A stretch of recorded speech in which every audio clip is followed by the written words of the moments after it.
Hey y'all, it's Jess here with Belle Dress. Thank you so much for watching. I have my Minnie Mouse ears on, actually Lucy's Minnie Mouse ears. You know what that means? It's time for another Disney video. And I wasn't planning on doing this video, but I've had so many people ask me, how are you doing Disney World affordably? I want to say Disney World is not cheap. No matter what you do, it is not cheap, y'all. But there are things you can do to make it more affordable. So I'm just going to share with you some things that we have learned to make it just a little bit more affordable.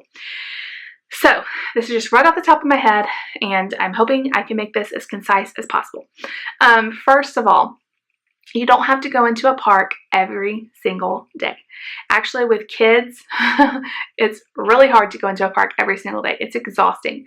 So say you're staying a week, maybe stay in the park, maybe go to a park 2 or 3 days. And the rest of the days, hang out by the pool.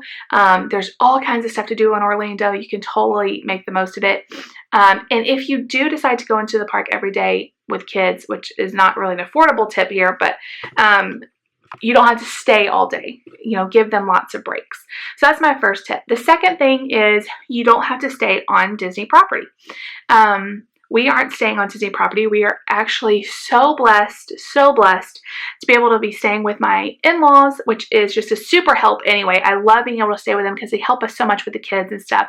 And we're staying with them at their condo. It's like a timeshare kind of thing. So we're able to stay with them, and it really cuts the cost dramatically for us.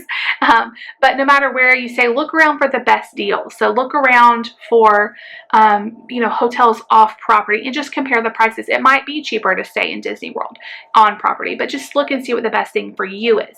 And then flying versus driving, depending on how close you are, you know, you need to make that decision. But I feel like driving a lot of times is more affordable, especially if you're staying off property, because if you're on property, you can use Disney transportation for everything.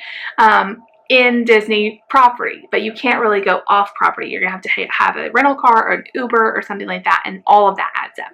So we are driving, we're staying off property, and that really helps the cost. Also, we are not eating out every single meal. So where we're staying has a little kitchen, actually a nice kitchen, and refrigerator and all that. So we're going to be eating breakfast in the morning there. It makes it easier anyway when you're trying to get kids up and ready for a park to be able to have breakfast there. We're bringing stuff like Pop-Tarts and cereal bars, and I'll be stopping and getting some milk and stuff when we get closer, actually when we get down there. And I have a whole grocery haul that I'm showing you some things that we're bringing. If you are curious, that should be going up soon if it's not already up. The next thing is, so when we go into the parks, I'm sure we'll eat lunch and dinner in the parks at a restaurant. However, we don't normally go to a table service restaurant. If you know anything about Disney World, there's counter service and table service. And the counter service is more like fast food, although they have a lot of options at Disney World. The table service are more like sit down where you have a waiter or waitress.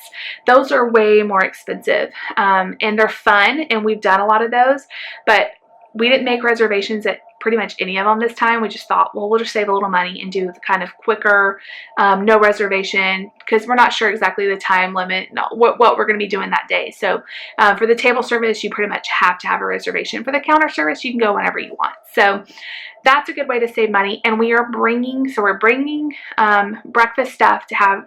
You know, we won't be eating that out. We're also bringing tons of snacks because the snacks in Disney World are expensive. You know, we might get a fun snack here or there for the kids, but for the most part, and kids need to snack a lot in Disney World. They're losing a lot they're sweating, and they're using a lot of their energy, so they need to replace that. So I'm bringing goldfish and crackers and chips and, you know, gummies. And I didn't show this in my grocery haul, I forgot, but these are fairy tale gummies. This was $1.50. If you buy gummies in Disney World, you're paying probably more than $1.50 for just one pack. So, you know, bringing some of these and sticking them in the bag, so when the kids want to snack, they have something fun. I mean, these are fairy tale gummies. They're still fun, but they're not, you know, $5.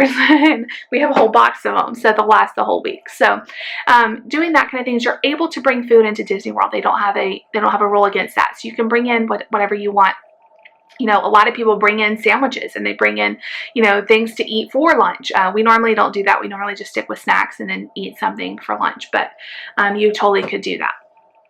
Okay, also, to save money on buying drinks, I'm going to be bringing in this lemonade Mio.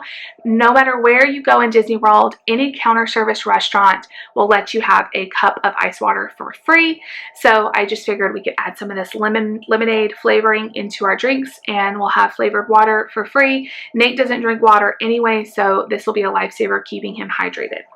And that's a great thing that Disney does. Okay, so we talked about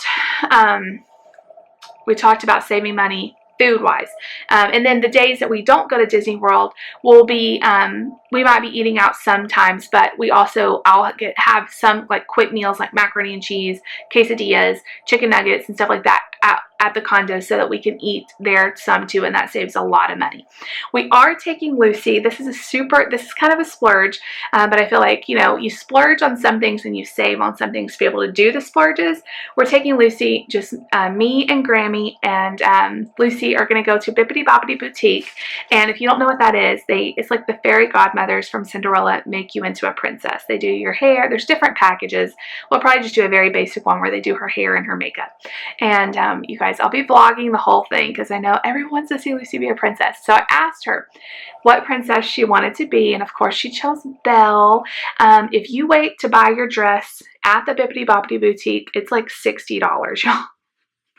And it's not that pretty. Like, it's just a basic dress. There's nothing special about it. So I was like, there's no way I'm paying $60 for this dress. So on Amazon, and I'll try to remember to link it down below, I found this dress, and it is gorgeous. The material, the quality is amazing.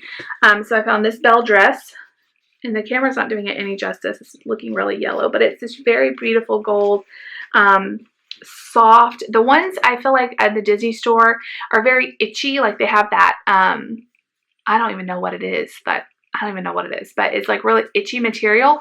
This is all soft, and I just think it's way more beautiful. It has a little goldy, what is that? Like a little jewel right there. It fits her perfectly. I got this for $20, so we're saving a lot of money, and I like it better buying it online before we go. So definitely a good tip. If you're going to go to Bippity Boppity Boutique, bring your own dress, and they have no problem letting you do that. So we are also later that night, while she's still dressed like a princess, Dave and I are going to take her to a character dinner, and we're doing the Cinderella Happily Ever After dinner, something like that, and it's at the Grand Floridian, and it's a character dinner, which those are super expensive, but how we're cutting costs with that is, well, it's not really. How we're making it a little better is we're going to let Grammy and Grandpa do something fun with Nate. He would not care at all about seeing the princesses and all that, so we're saving his ticket money. We're just taking Lucy. It's going to be a special thing with just us.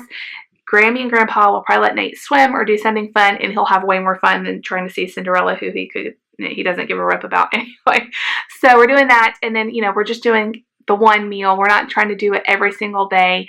Also, we're trying to use our character, so you can have a character meal inside of the park. There's lots of different ones, and then there's some that are outside, so you don't have a park ticket to go, which I feel like is super important, because if you're going to be sitting down for a long, ish dinner and paying all this money to have a park ticket on top of it, it's just kind of, it gets kind of hard. So we're using our park days for strictly park fun, rides, that kind of stuff. And then this day, we don't need a park ticket. We're just going to go to the Grand Floridian, which is a beautiful hotel, and have dinner. And we'll be vlogging all of this. I can't wait to document these memories. So she's going to be beautiful.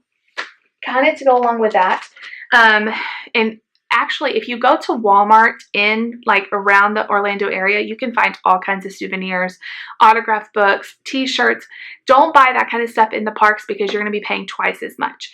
The Walmarts, the Targets, all of the stuff in the area have all kinds of souvenirs. However, we're going to be going to the park right after we get there, so I wanted her to have an autographed book the first day. So I found this as a 2-pack on Amazon for $10. So we have 2 of them. I'll probably save one and let her do something like put stickers in it or something another day.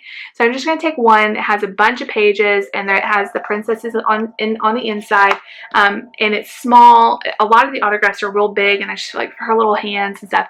So she's going to be getting all the autographs for the you know, she is so excited about meeting everybody. So I got her an autograph book, and I knew I needed to buy that before I get into the park. Last few things. These ears I found at Walmart here in Georgia. We are nowhere near Orlando. They were like $5. That's so much cheaper than in the park.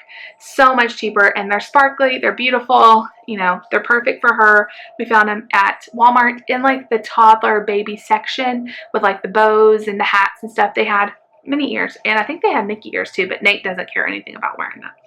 And then we also found for about the same price, I think it was right at $5 to $7, this Minnie Mouse hat. So much cheaper than waiting till the park. So some days she may wear the ears and some days she'll wear the hat, but either way she has these little accessories which make Disney so fun and so much cheaper. And we were able to buy them, you know, we didn't buy this stuff all at once, so it kind of spread out the expense. Another thing, check out the Dollar Tree. Actually, I should have checked the Dollar Tree. I'm sure they had something like this, but I looked once and they didn't have it, so I didn't even think about looking again. So, but I bet you could find something like this at the Dollar Tree. But at Disney World, they have, of course, parades and fireworks shows and all that at night. And they try to sell you these like $20 light up toys and stuff. And once you see them, I remember being a kid and being like, those look so cool. I mean, when you're a kid and you see that, you're like drawn to it. But they're seriously so expensive. So I went to the Dollar Tree because I was like, oh, well, they have glue sticks and we could just do that. Which I might go back and get some for Nate because these are kind of girly. He might want some glow sticks, but I don't really know that he'll care. He's going to care about the rides. He's my thrill seeker. But they have Disney glow stuff at the Dollar Tree. So for $1 as opposed to $20, she can have a little treat. I can stick these in the bag and then she can have them. So the first one is a glow tiara.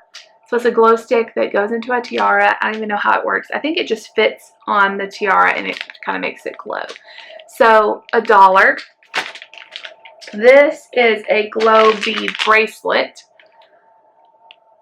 And then also a Minnie Mouse, like little glow stick she can wave around. And it has Minnie glow wand, is what it's called. So I feel like that's going to save us because if she sees, and I mean, we know how to tell our kids no, but you want them to have fun and you want them to be able to think it's special. And for $3, I have these 3 things as opposed to paying seriously like $20 and up for these crazy light up toys that like work for one day and then, you know, the light dies out of them and, you know, then they are no good. So these are perfect. So that's just a few of our tips. Also, I have been on the lookout for Disney attire.